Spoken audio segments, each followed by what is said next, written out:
नमस्कार, welcome to Karma study point.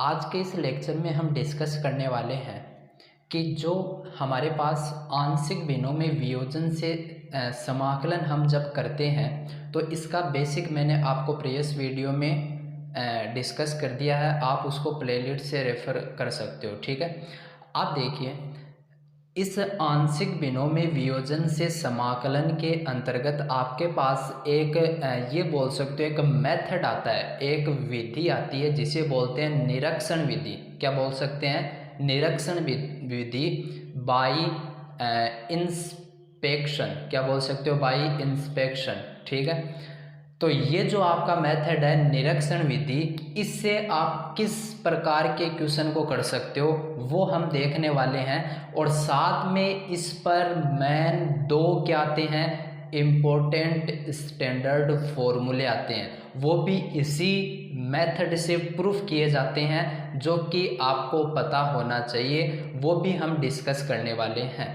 तो start करते हैं हम। आपके पास जो आज का टॉपिक है वो क्या है? वो है आपके पास निरीक्षण विधि। क्या है? निरीक्षण विधि, जिसे आप इंग्लिश में बोलते हो बाई इंस्पेक्शन मेथड। ठीक है, क्या बोलोगे? इंस्पेक्शन। ठीक है, आप देखिए ये क्या होती है, समझना बात को, कहाँ अप्लाई होगी इसके कंडीशन है। तो कंडीशन सुनना इसकी कि ये कहाँ अप्लाई होगी। तो इसकी कंडीशन क्या है? निरीक्षण विधि की आपके पास कंडीशन है कि उसका अंश, भाई मैंने आपको बताया कि ये निरीक्षण विधि किसका पार्ट है? ये आंशिक भिन्नों में आंशिक भिन्नों में वियोजन से समाकलन जो आपका थर्ड मेथड है उसके अंदर ये मेथड है, यानी उसका ही एक पार्ट है ये। इसको एक विधि बना दी गई और ये विधि कब अप्लाई होगी? जब अंश क्या हो? एक। पहली कंडीशन तो ये है कि उसका अंश क्या होना चाहिए? एक। देखो आपके पास क्या आएगी? एफ एक्स अपॉन में जी एक्स, एक परमे बीजीय व्यंजक आएगा, यानी उसका एफ एक्स कितना होना चाहिए? आप कहोगे एक। ये हमारे पास कंडीशन है, बिल्कुल सही। दूसरी कंडीशन क्या है? तो दूसरी कंडीशन है इसकी, दो कंडीशन है इसकी। पहली तो क्या है, आपको पहले चेक करना है कि उसके अंश में क्या होना चाहिए? 1 होना चाहिए।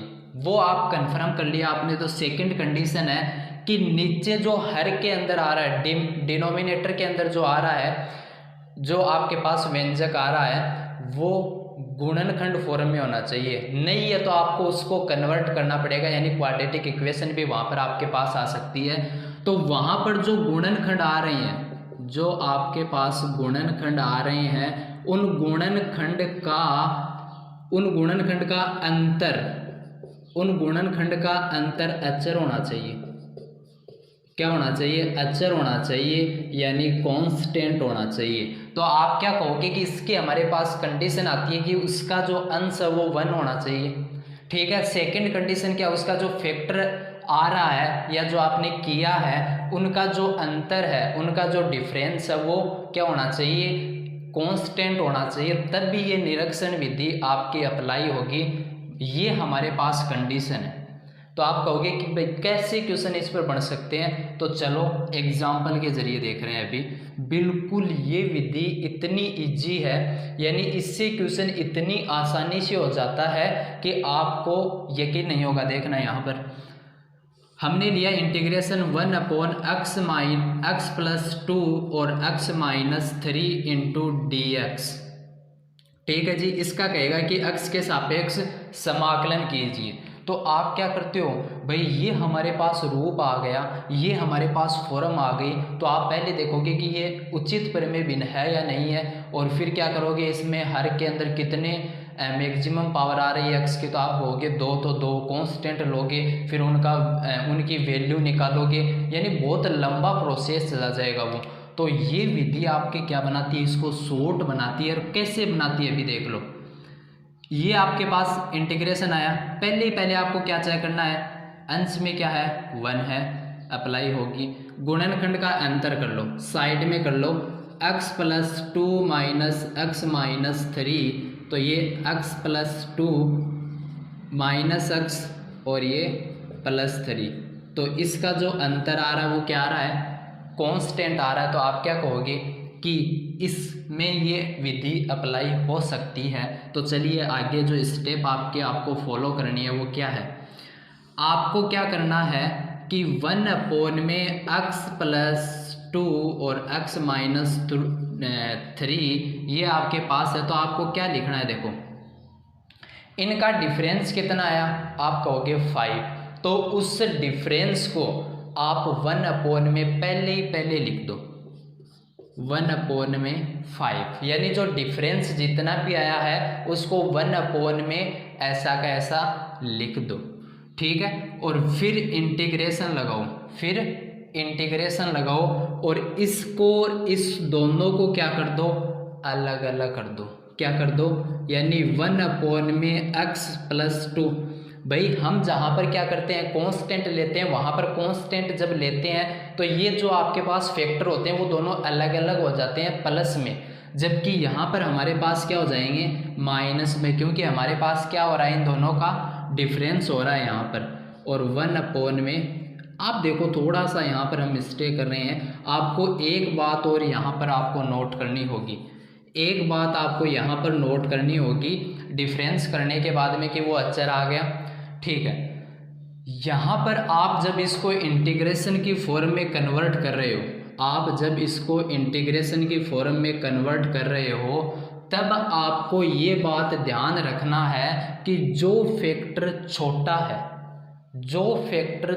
है उसको पहले लिखना है, यानी व्युत्क्रम उसका लिखना है, व्युत्क्रम यानी 1 में लिखना है, उधर भी 1 में लिखना है, बीच में माइनस लगाना है, ठीक है। लेकिन जो फैक्टर छोटा है उसको पहले लिखना है, क्या लिखना है, पहले लिखना है। तो यहाँ पर देखो फैक्टर छोटा कौन सा है, x प्लस 2 बड़ा है, x माइनस 3 क्या है, ये छोटा है, तो इसको पहले लिखेंगे x माइनस 3 को, और फिर क्या लिखेंगे x प्लस 2 को। बिल्कुल ये बात आपको यहाँ पर माइंड में रखनी होगी, याद रखनी होगी। फिर चलेंगे तो 1/4 आप इन दोनों का क्या करोगे, अलग अलग इंटीग्रेशन करोगे। 1/5 क्या है, बाहर है, इंटीग्रेशन 1 में x minus 3 into D x हो गया, माइनस इंटीग्रेशन 1 में x plus 2 into D x, और इसका आप आसानी से इंटीग्रेशन कर सकते हो। बोलोगे ये तो गया किसमें, लॉग में, x माइनस 3 माइनस ये बोलोगे किस में चला गया, ये भी लॉग में चला गया, प्लस c। और इसको आगे सोल्व करना चाहो, आंसर तो यहीं पर आगे सोल्व करना चाहो तो ये किसका फॉर्मूला बन रहा है, लॉग में, तो आप बोलोगे log m minus log n, तो वो क्या होता है log m बटा n। log m आपके पास है x माइनस 3 अपॉन में log n आपके पास है x प्लस 2 और प्लस c आपके पास आंसर आ जाएगा। तो बिल्कुल सिंपल मेथड है, आपको मेनली क्या करना है, 3 स्टेप बोल सकते हो इसकी, ज़्यादा से ज़्यादा कितनी है, 3 स्टेप। पहली कंडीशन के अंदर अंश वो क्या होना चाहिए, 1। दूसरी कंडीशन गुणनखंड का अंतर क्या होना चाहिए, अचर होना चाहिए। जो आपने गुणनखंड का अंतर किया वो 1 में बाहर ले लेना है, और जो सबसे छोटा फैक्टर है उसको 1 में पहले लिख देना, बीच में माइनस लगा देना है, और दूसरा जो बच गया उसको 1 में आगे लिख देना है। तो ये आपके पास हो गया निरीक्षण विधि से एग्जाम्पल जो हमने बखूबी अच्छे से समझा है। अब इस पर मैंने आपको बताया कि 2 फॉर्मूले आते हैं, स्टैंडर्ड फॉर्मूले, जो कि हम प्रूफ करने वाले हैं इसी विधि से, ठीक है। तो नेक्स्ट स्लाइड में देख रहे हैं, आप इसको नोट डाउन कर सकते हो। अब जो स्टैंडर्ड फॉर्मूला है वो हमारे पास आता है, तो यहाँ पर आपके पास बोल सकते हो स्टैंडर्ड फॉर्मूला क्या है। देखो पहला आपके पास आता है इंटीग्रेशन 1 में x² minus a² into D x. तो इसका इंटीग्रेशन हम करते हैं। तो यहाँ पर आपको जनरली देखने पर लग रहा होगा कि इसके अंश में क्या है 1 है, आप कहोगे अप्लाई हो सकता है। फिर सेकंड स्टेप देखोगे तो वो आपके एक फैक्टर फॉर्म में है, तो आप वहाँ पर उनका डिफरेंस देखोगे, नहीं है तो उसको कन्वर्ट कर लो।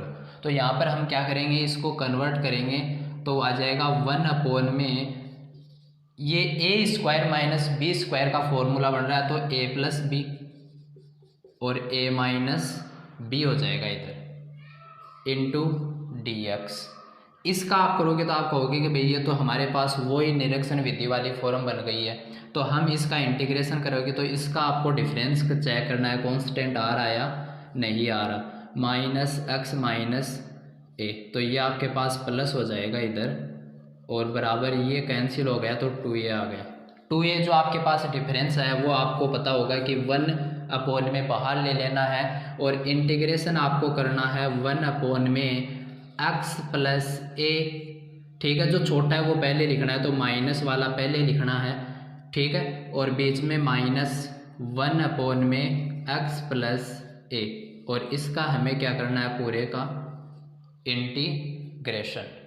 तो 1 में 2a, जब आप इसको सेपरेटली इंटीग्रेट करोगे और इसको आप क्या करोगे सेपरेटली इंटीग्रेट करोगे तो कुछ इस प्रकार से लिखा जाएगा, और ये 1/2 इस पूरे के बाहर होगा, तो 1 में 2a इधर आपके पास क्या हो गया, आप कहोगे log x माइनस ए, माइनस इधर आप बोलोगे log x प्लस ए और बोलोगे प्लस में c, ये बन गया log a माइनस एन वाला वही फॉर्म है।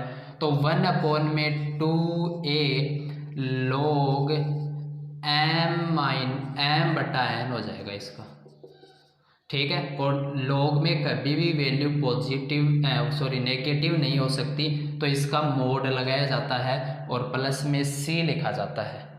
तो इसका आपके पास आ जाएगा 1 में 2a ऑलवेज बाहर log क्या जाएगा x माइनस ए अपॉन में x प्लस ए प्लस सी। तो ये आपके पास फॉर्मूला बन गया। इस पर आपके पास डायरेक्ट क्वेश्चन ऐसे आएंगे, जैसे मान लीजिए यहाँ पर कांस्टेंट की जगह आपके पास क्या आ जाएगा √1/x² माइनस 4, तो आप 4 को क्या लिख दोगे 2 का होल स्क्वायर, और फिर ये सीधा का सीधा आप ऐसे प्रूफ नहीं करोगे, सीधा का सीधा फॉर्मूला यहाँ पर अप्लाई कर दोगे। 1 में 2 इंटू ए की वैल्यू कितनी आ जाएगी 2, और वो वैल्यू आप पुट कर दोगे, ठीक है। दूसरी बात, इसको थोड़ा सा याद करने का तरीका बताऊँ तो वो क्या है, देखो यहाँ पर कांस्टेंट की जो कांस्टेंट का जो साइन है वो कैसा है, तो आप बोलोगे माइनस है, तो जो कांस्टेंट का साइन है हमेशा ऊपर वही होगा, जो लॉग में ऊपर आएगा हमेशा वही होगा। तो यहाँ पर कांस्टेंट का साइन कैसा है माइनस का, तो यहाँ पर भी माइनस का है, और नीचे जो प्लस वाला आ जाएगा, तो एक बार ऊपर माइनस का नीचे प्लस का, सिंपल है, याद हो गया। 1/2 हमेशा बाहर रहेगा ही, 1 में 2a, ठीक है। अभी नेक्स्ट स्लाइड में नेक्स्ट फॉर्मूला हम इसका प्रूफ करने वाले हैं, आप इसको नोट डाउन कर सकते हो। नेक्स्ट जो आपके पास इसका फॉर्मूला है वो कुछ इस प्रकार से आता है। 1 में पहले वाले क्या था 1 में x² माइनस a², यानी वहाँ पर जो कांस्टेंट था उसका माइनस में साइन था, और इस बार आपके पास जो x है उसका माइनस में कांस्टेंट, यानी जो आपके पास जो कांस्टेंट है उसका इस बार पॉजिटिव चिन्ह है। तो यहाँ पर आपके पास इंटीग्रेशन क्या होगा, तो देखना इसको, आप कहोगे कि यहाँ पर निरीक्षण विधि फॉलो हो रही है या नहीं हो रही है, तो आप चेक करोगे। अंश में 1 बिल्कुल है, नीचे फैक्टर फॉर्म नहीं है, बनाना पड़ेगा।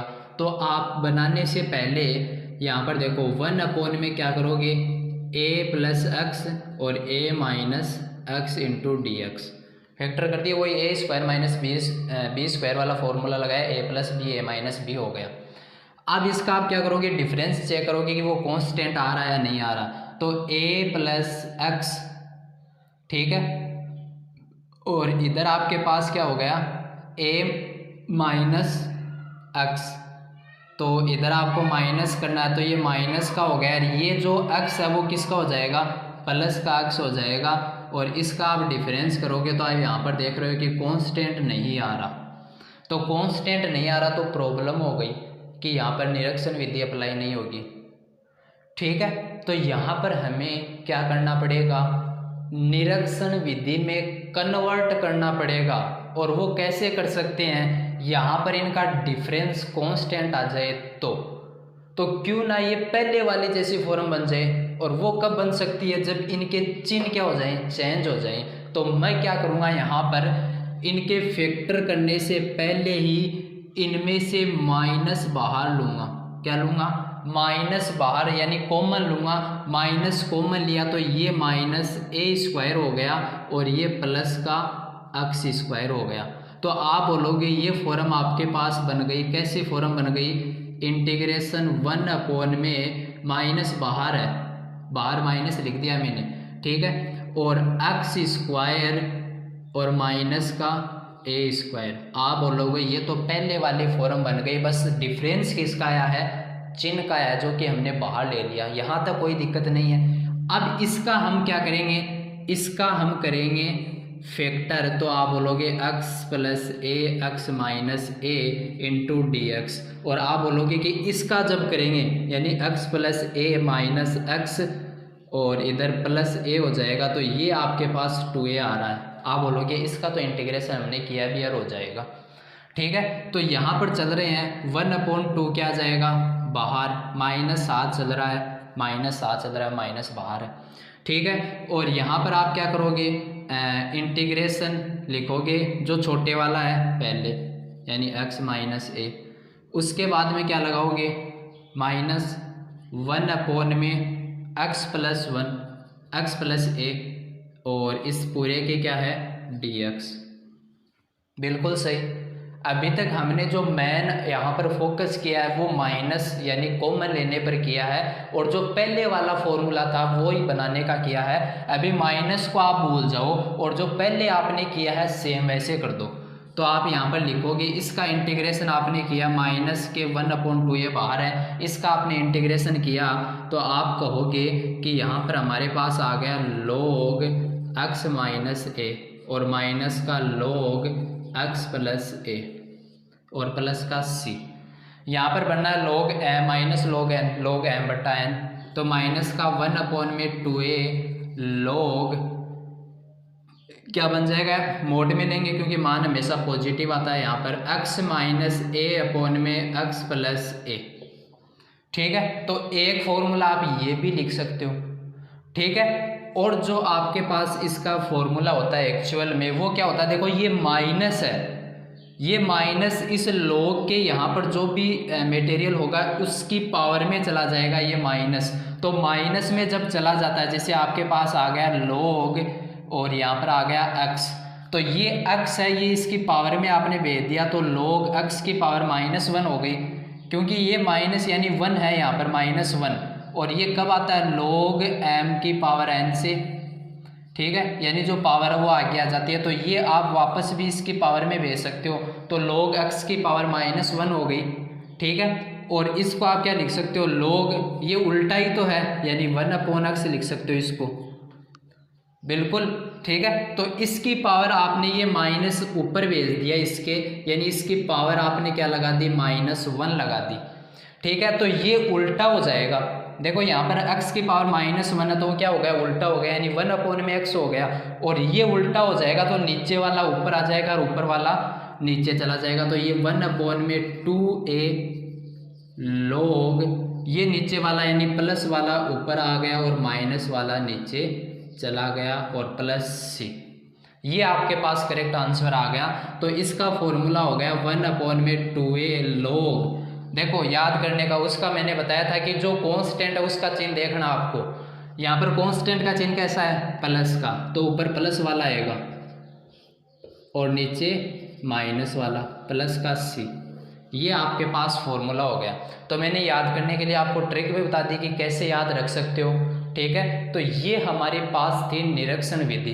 ठीक है, तो इससे हम क्वेश्चन को कैसे क्वेश्चन है उसको सोल्व कर सकते हैं, कैसे सोल्व कर सकते हैं, बिल्कुल मैंने एक आपको इजी वे के अंदर समझाने का प्रयास किया है। ठीक है, नेक्स्ट वीडियो में हम देखने वाले हैं कि जो आपके पास आता है एक तो प्रतिस्थापन जो सेकंड मेथड होता है, और एक जो आपके पास अभी हम डिस्कस कर रहे हैं आंशिक, इन पर जो बेस यूनिट के जो हमारे पास क्वेश्चन है 9.2 और 9.3 के, वो हम डिस्कस करेंगे नेक्स्ट वीडियो में। तब तक के लिए धन्यवाद।